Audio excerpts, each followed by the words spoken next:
Պատկերացրու վաղը կարևոր զեկույց ունես կամ գործ ու նոթբուքդ հանկարծակի փչանում է։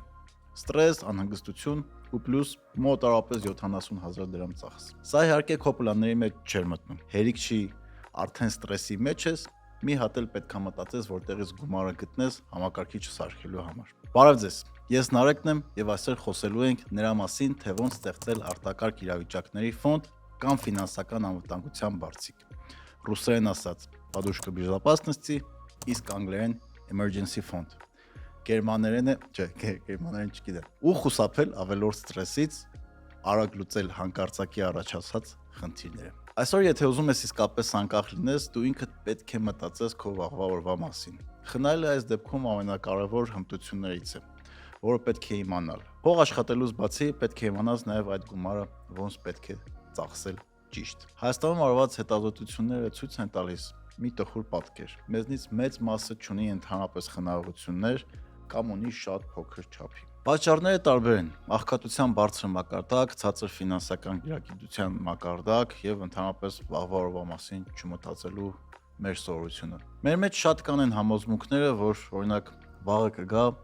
կտեսնենք կամ լույսը կբացվի, բարին էլ հետը։ Ու դա է նաև պատճառներից մեկը, որ շատ մարդիկ տարիներ շարունակ մնում են նույն կետի վրա, չեն ունենում խնայողություններ, հստակ բյուջետավորում կամ ֆինանսական անվտանգության բարձիկ։ Ստացվում է, որ խնայելը ոչ միայն ֆինանսական փոփոխություն է, այլ նաև մեր համար մշակութային փոփոխություն։ Անկամ եթե դեռ նոր եք սկսել աշխատել ու քիչ աշխատավարձ է ստանում, պետք է սկսել մտածել անվտանգության բարձիկ ստեղծելու մասին։ Քայլ առ քայլ կանցնենք բոլոր քայլերով, թե ինչպես ստեղծել անվտանգություն բարձիկ, ինչի է դա կարևոր եւ ինչպես դա քեզ կպաշտպանի տարբեր իրավիճակներում, ինչպես նաեւ բարձր տոկոսներով վարկերից ու դրա հետ եկող ստրեսից։ Հայաստանում անկնկալ ծախսերը քիչ չեն։ Մեքենա փչնում, երեխան է հիվանդանում, դե ձմեռն է ոնց լինի չլինի մի ամիս լինում է, որ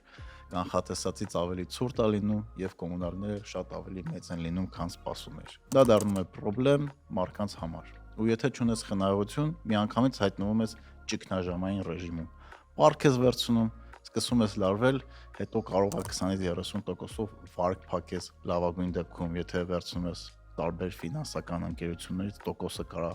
ավելի բարձր լինի, որը ֆինանսական ծուղակ է։ Նաև Հայաստանում շատ սովորական պրակտիկա է հարազատներից պարկով գումար վերցնելը, բայց դա միշտ էլ բերում է ստրեսի ու հարաբերություններում կարող է նաև լարվածություն մտցնել։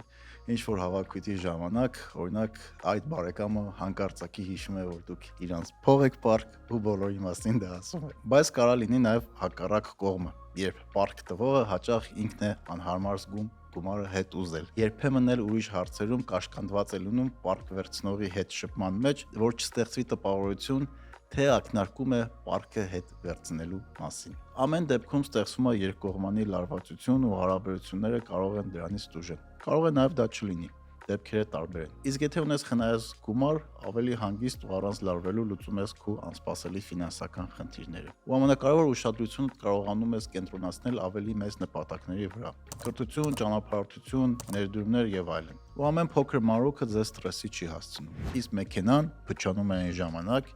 երբ ամենակիչն է դա պետք։ Закон подлости չենք մոռանում, որ անսպասելի ծախսերը միշտ գալիս են, երբ որ ամենակիչն է սպասում, այն ժամանակ, որ փող չունես, կամ ուրիշ պլաններ ու նախատեսված ծախսեր ունես։ Իսկ եթե ունես արտակարգ իրավիճակների ֆոնդ, մի վատ շրջանը չի փչացնում ձեր ընդհանուր ֆինանսական պատկերը։ Սա շատ լավ նաև երևաց COVID-ի ժամանակ։ 2021 թվականի Forbes-ի կողմից արված հետազոտությունները ցույց է տվել, որ ամերիկացիների 40%-ը COVID-ի ընթացքում օգտագործել են իրենց խնայած գումարները։ Ինձ թվում է Հայաստանում նույն պատկերն է եղել ու շատերիս համար այդ շրջանը շատ ծանր էր, եթե չունեինք խնայողություններ։ Ես օրինակ COVID-ի ժամանակ չունեի խնայողություններ ու այդ ինձ ահավոր ստրեսի մեջ էր գցել։ Եթե օրինակ չգիտեմ 35 տարեկան ես, հաջորդ 10 տարիների ընթացքում հավանականությունը, որ հարազատներիդ հետ ինչ-որ վատ բան կլինի, քո հետ ինչ-որ վատ բան կլինի, նոր համաշխարհային կրիզիս կլինի, նոր պանդեմիա, պատերազմ, բիզնեսդ չի աշխատի, աշխատանքդ կկորցնես, համարյա 100% հավանականություն կա, որ դրանից ինչ-որ մեկը լինելու է։ Ու պետք է պատրաստ լինել։ Հիմա չեմ վախեցնում։ Տենց է։ Հաջորդ պանդեմիան կամ կրիզիսը ոչ ոք հստակ չգիտի թե երբ կլինի, բայց փորձը ցույց է տալիս, որ հաստատ կլինի։ Առաջ մարդիկ իրանց կյանքի ընթացքում մի երկից երկու ճգնաժամ էին տեսնում, մեր սերունդը ամեն ինչ արդեն տեսել է։ ԽՍՀՄ-ի փլուզում, Արցախի առաջին պատերազմ, ապրիլյան պատերազմ, COVID, 44 օրյա պատերազմ, տնտեսական տարբեր ճգնաժամներ, երկրաշարժ։ Վերջին 36 տարիներին մենակ այսքան բան ա եղել ու ոչ մեկ երաշխավորված չի, որ հաջորդ 5 տարիների ընթացքում նման մի բան չի կրկնվելու։ Հայաստանում մի հատ խնդիր է կա շատ տարածված, դա գործատուների կողմից կամ տարբեր բիզնեսների կողմից գումարների ուշացումն է։ Այսինքն, երբ որ քեզ խոստացել են այսօր կփոխանցեն աշխատավարձդ կամ քո դուրս գրած հաշվի գումարը ու չեն փոխանցում։ Ու եթե ունես բարձիկ պանիկայի մեջ չես ընկնում ու քո վերջի գումարը չես ծախսեն հույսով, որ քեզ վաղը գումար են տալու։ Էլի իհարկե պետք է պահանջել, որ ժամանակին փոխանցել, բայց երբ որ պաշտպանված ես,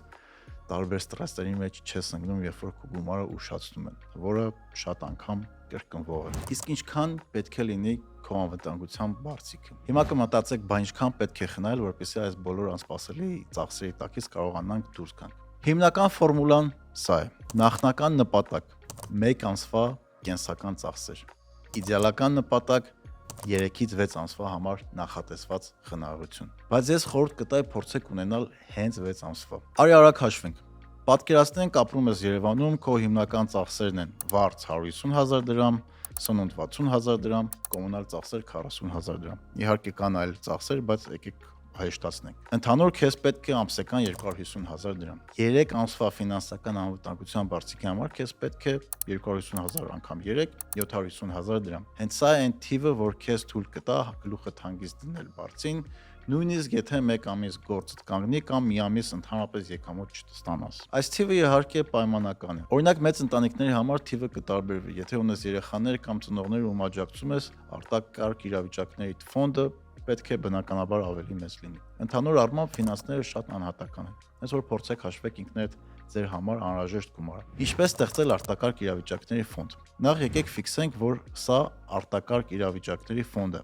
ոչ թե բիզնես պլան։ Ու կարևորը անհրաժեշտության ժամանակ արագ հասանելիություն ստանալ միջոցներին։ Այսինքն այդ միջոցները պետք է ունենան բարձր լիկվիդայնություն։ Սովորաբար նման միջոցներն են ավանդներն ու խնայողական հաշիվները։ Հիմա քայլ առ քայլ նայենք, թե ինչպես ստեղծել արտակարգ իրավիճակների ֆոնդ։ Քայլ 1. Ամենակարևորը նախ հասկանալ, թե քեզ որքան գումար է պետք 1 ամսվա կտրվածքով քո ամենակենսական կարիքների համար։ Սրա մասին արդեն մանրամասն խոսել ենք առաջին էպիզոդում։ Քայլ 2.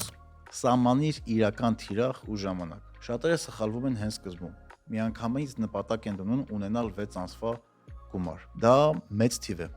ու վախեցնող թիվ է շատերի համար։ Արի սկսենք փոքրից։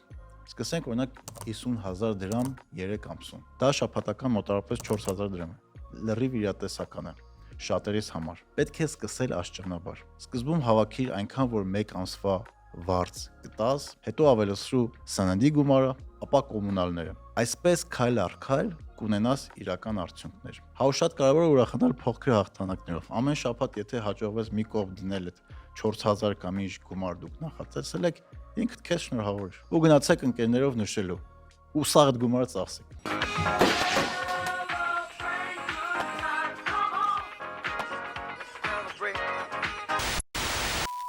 Չէ, տենց մի արեք։ Մարդու ուղեղը սիրում է առաջընթացը։ Դա քեզ մոտիվացնում է։ Մի գնացեք իդեալական նպատակի հետևից։ Գնա գործնական, ռեալ, շոշափելի նպատակների հետևից։ Քայլ 3. Ավտոմատացրու եւ առանձնացրու։ Եթե խնայողությունները տանում ես ձեռքով, հեսա կբացատրեմ ինչ նկատի ունեմ դա ասելով։ Դա կարող է բերել նրան, որ ամենամեծ չի, որ կկարողանաս դա անես։ Կարող ասես լավ դե մյուս անից կանեմ։ Ու սենց շարունակ։ Դա կբերի անկանոնությունների։ Իսկ ֆինանսական անվտանգության բարձիկ ունենալու ամենակարևոր պայմաններից է կանոնավոր կերպով անելը։ Բարեբախտաբար մեր բանկերի մեծ մասը տալիս են ավտոմատացման շատ հնարավորություններ։ Ինչպես է դա աշխատում։ Երբ ստանում ես աշխատավարձդ, դնում ես բանկի հավելվածի միջոցով, որ ամեն ամսվա աշխատավարձ ստանալուց հետո, չգիտեմ, ամսի 5-ն, 6-ն կամ 10-ը 10 կամ 20,000 դրամ ավտոմատ տեղափոխի քո խնայողական հաշվին։ Դու դա նույնիսկ չես տեսնում։ Սա շատ նման է առողջ ապրելակերպ վարելուն։ Եթե տանը չլինի շոկոլադ, գիշերը չես ուտի։ Հենց այդպես էլ, եթե փողը ավտոմատ դուրս է գալի հիմնական հաշվից, արդեն չես գայթակղվի ծախսել։ Ինչու է սա կարևոր։ Մարդու կամքը սահմանափակ ռեսուրս է։ Ուղեղդ հոգնում է ամեն անգամ որոշում կայացնելուց։ դնեմ մի կողմ, թե ծախսեմ։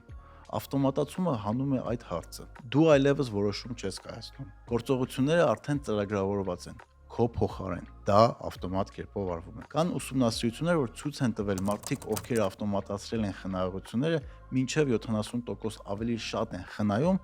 քան մարդիկ, ովքեր դա անում են ձեռքով։ Հայաստանում համարյա բոլոր բանկերը ունեն խնայողական հաշիվներ, որի վրա նաև տոկոս է կուտակվում եւ համարյա բոլորը ունեն, ամենայն դեպս որոնցից ես օգտվել եմ, ավտոմատ փոխանցումների համակարգն է, որ բացեք խնայողական հաշիվ եւ ավտոմատ փորձեք խնայել։ Քայլ 4. Հաղթահարել present bias-ը։ Մարդու ուղեղի թշնամիներից մեկը present bias-ն է։ Հիմա բացատրեմ դա ինչ է։ Այսինքն մենք ավելի շատ սիրում ենք այսօրվա հաճույքը, քան վաղվա ապահովությունը։ Շատ մարդիկ ավելի շուտ կնախընտրեն ունենան օրինակ 5000 դրամ հիմա, քան 10000 դրամ մեկ շաբաթից։ Հենց present bias-ի պատճառով էլ շատ անգամ կարևոր գործերը հետաձգում ենք ու անում ենք վերջի պահին։ Present bias-ից ազատվելու համար պետք է հստակ նպատակներ դնել ու շարժվել դրանց ուղղությամբ փոքր քայլերով, ոնց խոսեցինք հաղորդման սկզբին։ Օրինակ կարող եք առաջընթացի գրաֆիկներ օգտագործել։ Ամեն շաբաթ ինչ-որ գույնով նշել, թե որքան գումար եք ավելացրել ֆոնդ։ Կարող ես նաև քո ֆոնդին անուն տալ, օրինակ ճանապարհորդության ֆոնդ։ Երբ անունը ունի, ավելի ռեալիստական է դառնում։ Մի հետաքրքիր բան էլ կա, օրինակ եթե ֆոնդիդ անունը դնում ես Իտալիայի trip կամ Իսպանիայի trip, դա ավելի մոտիվացված ես քեզ պահում, քան պարտադիր խնայողության ֆոնդ։ Բառերը շատ կարևոր են։ Քայլ 5. Որտեղ պահել այդ գումարը։ Ինչպես նշեցի, գումարը պետք է լինի լիկվիդային։ Գումարը պահելու լավագույն տարբերակը բարձր լիկվիդային խնայողական հաշիվ ունենալն է։ Հայաստանում բանկերը տալիս են սովորաբար 3-ից 5% տարեկան տոկոսադրույք խնայողական հաշիվների համար, գումարը ցանկացած պահի կարող ես հանել առանց տուժերի։ Մյուս տարբերակը կարճաժամկետ ավանդ ունենալն է։ Կարող ես ընտրել ավանդները։ Այստեղ կա կարևոր նրբություն։ Պետք է ընտրել այնպիսի բանկ, որտեղ ավանդի վաղաժամկետ փակման դեպքում տուժերը փոքր են կամ չկան, որովհետև արտակարգ ֆոնդի իմաստը հենց այն է, որ պետք է կարողանաս արագ վերցնել գումարը, երբ այդ գումարը պետք լինի։ Ավանդը նաև ապահովում է, որ գումարդ չես ծախսի առանց մտածելու։ Պետք է բացես այն, ինչ որ լրացուցիչ խոչընդոտ է եւ օգնում է կարգապահությանը։ Իսկ եթե ուզում ես ալտերնատիվ տարբերակ, կարող ես ներդրում կատարել նաև պարտատեմսերում։ Դրանց եկամտաբերությունը տարեկանում միջինում 9-ից 14% է դրամի դեպքում։ Հայաստանում վերջին տարիներին պարտատոմսերը դարձել են ավելի հասանելի։ Կարող եք ձեռք բերել ինչպես պետական, այնպես էլ կորպորատիվ պարտատոմսեր, բայց անպայման հաշվի առեք ռիսկերն ու լիկվիդայնությունը։ Ամեն դեպքում ավանդները ավելի ապահով են, բանկերում պահված գումարները ապահովված են պետության կողմից մինչև 16 միլիոն դրամի չափով կամ համարժեք արտարժույթով։ Այսինքն նույնիսկ եթե բանկը խնդիր ունենա, քո գումարը կվերադարձրվի։ Պետությունը դա ապահովում է։ Բայց կյանքում լինում են տարբեր պահեր, երբ գումարը պետք է շատ շտապ։ Դրա համար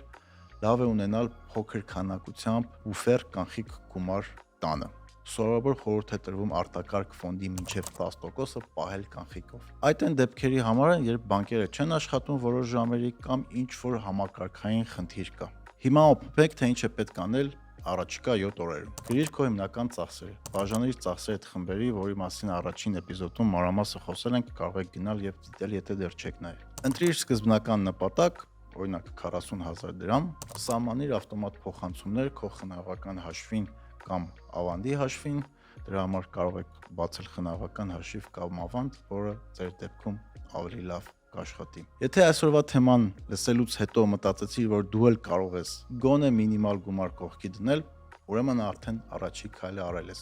Արա մնացածը։ Չմոռանաք նաև բաժանորդագրվել մեր լայքին, որ բաց չթողեք մեր հաջորդ թեմաները։ Խոսելու ենք վարկերի, տոկոսների եւ ինչ ազդեցություն կունենան դրանք մեր ֆինանսական վիճակի վրա եւ ինչպես խուսափել անցանկալի տոկոսներից, բարելավելով մեր ֆինանսական վիճակը։ Շնորհակալություն, կտեսնվենք հաջորդ անգամ։